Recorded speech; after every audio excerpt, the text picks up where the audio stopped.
नमस्कार, I study में आपसे का स्वागत है। आज हम रॉबर्ट क्लाइव पे चर्चा करेंगे और इनसे जुड़े जो भी तथ्य हैं उसको हम इस वीडियो में देख लेंगे। ये किसी भी परीक्षा के लिए काफ़ी इम्पोर्टेंट है और वीडियो के लास्ट में रॉबर्ट क्लाइव से जुड़ा जो भी इम्पोर्टेंट जो क्वेश्चन अभी तक पूछा गया है उन सभी का कलेक्शन कर दिया गया है। तो कोशिश यही कीजिएगा कि सबसे पहले यानी वीडियो के पहले हिस्से में आप रॉबर्ट क्लाइव से जुड़े जो भी तथ्य हैं उनके बारे में जानिए और दूसरे हिस्से में जो जितने भी प्रैक्टिस सेट हैं या फिर जो अभी तक जो सवाल पूछा गया है यूपीएससी में और स्टेट पीसीएस में उन सभी को आप बना डालिए। शुरू करता हूँ रॉबर्ट क्लाइव से जुड़ा पहला तथ्य को लेके। सबसे पहला जो इम्पोर्टेंट फैक्ट है या जो इम्पोर्टेंट तथ्य है जो क्लाइव से जुड़ा हुआ है वो है कि भारतवर्ष में ब्रिटिश साम्राज्य का संस्थापक रॉबर्ट क्लाइव को माना जाता है। ये देखिएगा, अगर इस पे सवाल बनेगा कि भारतवर्ष में ब्रिटिश साम्राज्य का संस्थापक किसे माना जाता है, 4 गवर्नर का नाम दे दिया जाएगा जिसमें रॉबर्ट क्लाइव होगा, वॉरेन हेस्टिंग्स हो सकता है, कॉर्नवालिस हो सकता है, डलहौजी हो सकता है। तो आपको ध्यान में रखना है कि रॉबर्ट क्लाइव ब्रिटिश साम्राज्य का संस्थापक माना जाता है। तो ये इम्पोर्टेंट पॉइंट रॉबर्ट क्लाइव से जुड़ा आप ध्यान रखिएगा। दूसरा जो महत्वपूर्ण पॉइंट है वो है कि भारत में रॉबर्ट क्लाइव का 2 कार्यकाल रहा है, जिसमें सबसे पहला है 1757 से 1760 ईस्वी तक और जो दूसरा है वो है 1765 ईस्वी से लेके 1767 ईस्वी तक। ये भी ध्यान रखिएगा, अगर इस तरीके से सवाल पूछ सकता है कि भारत में किस गवर्नर जनरल का 2 कार्यकाल रहा है तो उसमें क्लाइव को भी आप ध्यान रखिएगा। क्लाइव के संबंध में एक और बात ध्यान रखिएगा कि भारत में जो ये हैं वो बंगाल के गवर्नर रहे हैं, तो ये भी आप महत्वपूर्ण पॉइंट आपको ध्यान में रखनी है।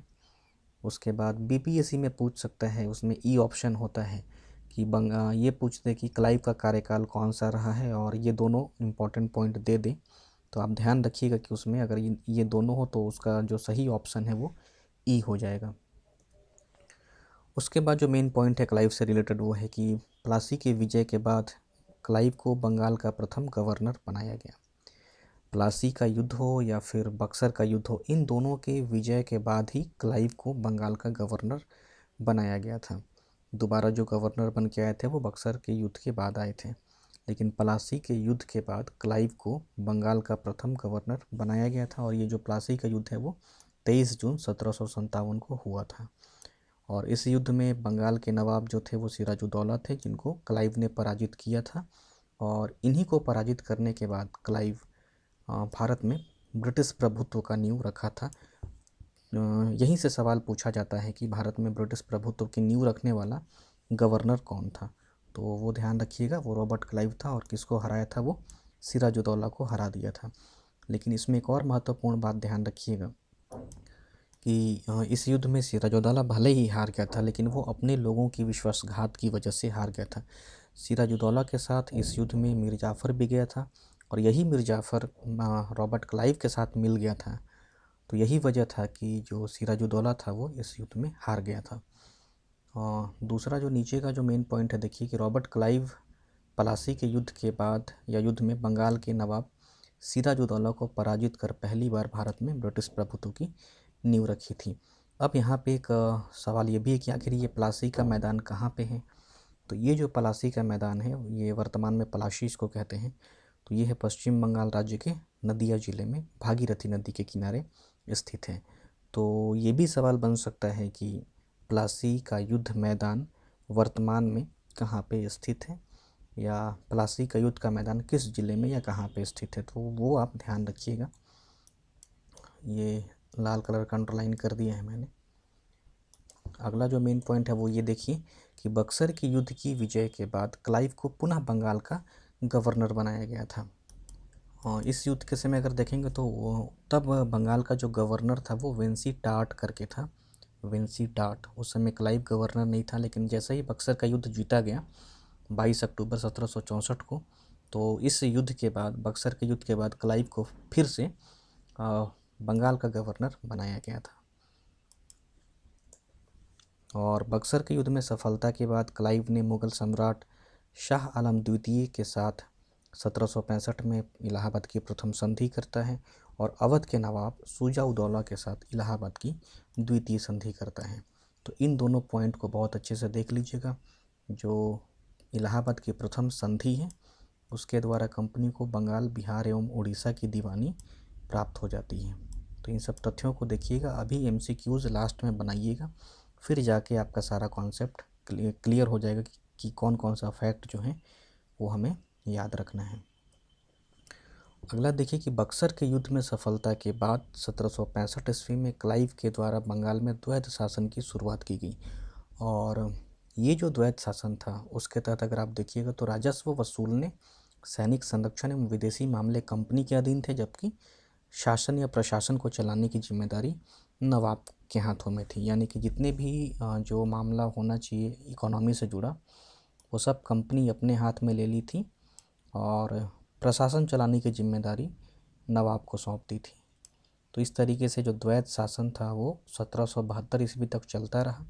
बाद में जब वारेन हेस्टिंग्स बंगाल का प्रथम गवर्नर जनरल बन के आया तो इसको ख़त्म किया। क्लाइव बंगाल का प्रथम गवर्नर था, जबकि वारेन हेस्टिंग्स बंगाल का प्रथम गवर्नर जनरल था। रॉबर्ट क्लाइव ने बंगाल के समस्त क्षेत्र के लिए 2 उप दीवान को नियुक्त किया था, जिसमें बंगाल के लिए मोहम्मद रजा खां थे और बिहार के लिए राजा सिताब राय थे। तो इन दोनों को ध्यान रखिएगा, खास करके बीपीएससी में पूछ सकता है कि बिहार के लिए किनको वो दीवान या उप दीवान नियुक्त किया था। अगला है क्लाइव के समय सैनिक असैनिक दोनों सुधार हुए थे। असैनिक सुधारों के तहत क्लाइव ने उपहार लेने बंद करा दिए तथा निजी व्यापार भी बंद करा दिया था। उसने आंतरिक कर देना अनिवार्य कर दिया था। ये बहुत इंपॉर्टेंट पॉइंट है, यहाँ से सवाल पूछा जा सकता है कि किसने किसने उपहार लेने बंद करा दिए थे और निजी व्यापार बंद करा दिया था। 3-4 का नाम हो सकता है। तो हुआ ये था कि प्लासी के युद्ध के बाद और बक्सर के युद्ध के बाद कंपनी की तरफ से काफ़ी भ्रष्टाचार बढ़ गया था। लोग ज़्यादा से ज़्यादा धन संग्रह करना शुरू कर दिए थे। यही वजह था कि क्लाइव ने उपहार लेना भी बंद करा दिया था और निजी व्यापार बंद करा दिया था, क्योंकि तब इन दोनों युद्धों के बाद जो ब्रिटिशर्स थे और जो उपहार देने वाले थे, इन दोनों के साथ जो भ्रष्टाचार एक तरीके से कहिए कि काफ़ी ज़्यादा बढ़ गया। उसने कंपनी के जो अधिकारी थे उनका वेतन भी बढ़ा दिया था। अगला देखिए, सैनिक सुधारों के अंतर्गत क्लाइव ने आज्ञा दी थी कि दोहरा भत्ता बंद कर दिया जाए तथा जनवरी 1766 से यह भत्ता केवल उन सैनिकों को मिलता था जो बंगाल तथा बिहार की सीमा से बाहर कार्य करते थे। ये भी इम्पोर्टेंट पॉइंट है, जिसमें ये पूछा जा सकता है कि किसने कंपनी या फिर ये जो दोहरा भत्ता है वो बंद कराया था, तो वो ध्यान रखिएगा। अब क्या है कि ये जो भत्ता बंद हुआ था तो उसी के विद्रोह में या विरोध में एक श्वेत विद्रोह हो गया था। इसकी पूरी कहानी नीचे वाले पैरा में पढ़ी कि क्लाइव ने बंगाल के सैनिकों को मिलने वाला दोहरा भत्ता बंद कर दिया था। जनवरी 1766 से यह भत्ता केवल उन सैनिकों को मिलता था जो बंगाल एवं बिहार की सीमा से बाहर कार्य करते थे। मुंगेर तथा इलाहाबाद स्थित श्वेत अधिकारियों ने इस आज्ञा का विरोध किया। इसे श्वेत विद्रोह कहा जाता है, परंतु क्लाइव के द्वारा श्वेत विद्रोह को दबा दिया गया। अब यहीं पे 2 इम्पॉर्टेंट पॉइंट है कि एक तो ये पूछा जा सकता है कि क्लाइव श्वेत विद्रोह किसके समय हुआ था, और दूसरा ये कि किसने इसको दबा दिया। तो ये आपको ध्यान में रखना है। अगला है, क्लाइव के द्वारा बंगाल में एक सफलतापूर्वक लुटेरा राज्य की स्थापना की गई थी। यानी कि इन्होंने जो भी हो उस समय की जो भी घटनाएं हों उस संदर्भ में इनको लुटेरा राज्य की स्थापना का जो की थी वो कहा गया था। उसके बाद ये देखिए, क्लाइव एक सैनिक के रूप में जन नेता था। जन नेता इनको कहा गया था। कई लोग इनको जन्मजात नेता भी कहते हैं।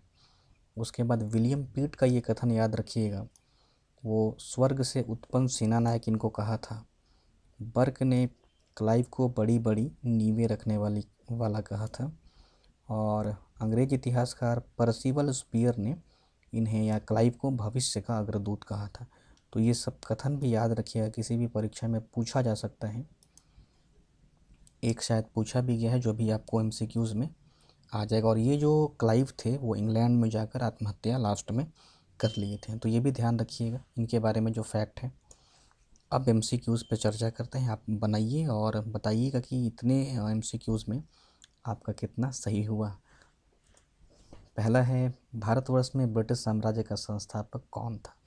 ये पूछा गया है उत्तराखंड में यूडीए एलडीए प्रीलिम्स 2007 का सवाल है। आसान सा सवाल है, इस पर चर्चा हो गई है कि भारत में ब्रिटिश साम्राज्य का जो संस्थापक था वो रॉबर्ट क्लाइव था। ध्यान रखना है आपको, ऑप्शन सी सही है। दूसरा है निम्नलिखित में से किसे स्वर्ग से उत्पन्न सेना नायक कहा गया। ये यूपी पीसीएस में पूछा गया है। इसका सही जवाब है ऑप्शन बी, रॉबर्ट क्लाइव। अगला है प्लासी का युद्ध मैदान कहाँ पर स्थित है। ये उत्तराखंड में पूछा गया है। इस प्रश्न का सही जवाब है ऑप्शन डी, पश्चिम बंगाल। अगला क्वेश्चन है कि सिराजुद्दौला लॉर्ड क्लाइव के द्वारा पराजित हुआ था डैश के युद्ध में। तो इस प्रश्न का सही जवाब है प्लासी।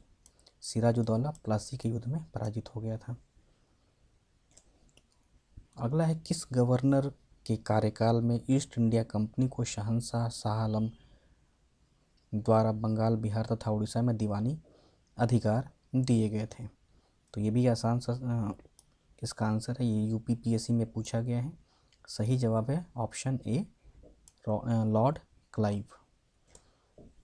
इलाहाबाद की संधि के द्वारा रॉबर्ट क्लाइव ने मुर्शिदाबाद का उप दीवान किससे बनाया था। ये बीपीएससी की परीक्षा में पूछा गया है। तो मुर्शिदाबाद का जो उप दीवान है वो मोहम्मद रजा खां को बनाया गया था। ध्यान रखिएगा, 2 लोगों को उप दीवान बनाया गया था, जिसमें एक बंगाल के लिए था जिसमें मोहम्मद रजा खां थे और बिहार के लिए सिताब राय थे। 7वां जो सवाल है वो यूपीएससी में पूछा गया आईएएस की परीक्षा में 2007 में। इसका जो सवाल है वो देखिए कि रॉबर्ट क्लाइव बंगाल के प्रथम गवर्नर जनरल थे। दूसरा जो सवाल है विलियम बेंटिक भारत के प्रथम गवर्नर जनरल थे। तो इसका जो सही जवाब है option 2, Lord William Bentinck Bharat के प्रथम गवर्नर जनरल थे। ये जो पहला है वो गलत है। वॉरेन हेस्टिंग्स जो था वो बंगाल का प्रथम गवर्नर जनरल था और रॉबर्ट क्लाइव बंगाल का प्रथम गवर्नर था। यहाँ पे जो शब्द है वो देखिएगा, वॉरेन हेस्टिंग्स अगर होता तो वो बंगाल का प्रथम गवर्नर जनरल था, रॉबर्ट क्लाइव जो था वो बंगाल का प्रथम गवर्नर था और लॉर्ड विलियम बेंटिक जो थे वो भारत के प्रथम गवर्नर जनरल थे। तो इस तरीके से ये कथन जो है वो दूसरा सही है। तो इस तरीके से अभी तक इतने सवाल पूछे गए हैं। जो नहीं पूछा गया है आप उसको फिर से इस वीडियो को देखिएगा, कोशिश कीजिएगा कि कहाँ पे और पूछा जा सकता है सवाल। तो इन सब फैक्ट को फिर से याद कीजिएगा, सभी फैक्ट काफ़ी इम्पोर्टेंट है और इसके पीछे की जो सारा जो संग्रह है वो काफ़ी मेहनत से तैयार किया गया है। तो आप इन सबको ध्यान रखिएगा। तो इस तरीके से 7 सवालों पे मैंने चर्चा कर दिया। आप सभी को इस वीडियो को देखने के लिए बहुत बहुत शुक्रिया, बहुत बहुत आभार।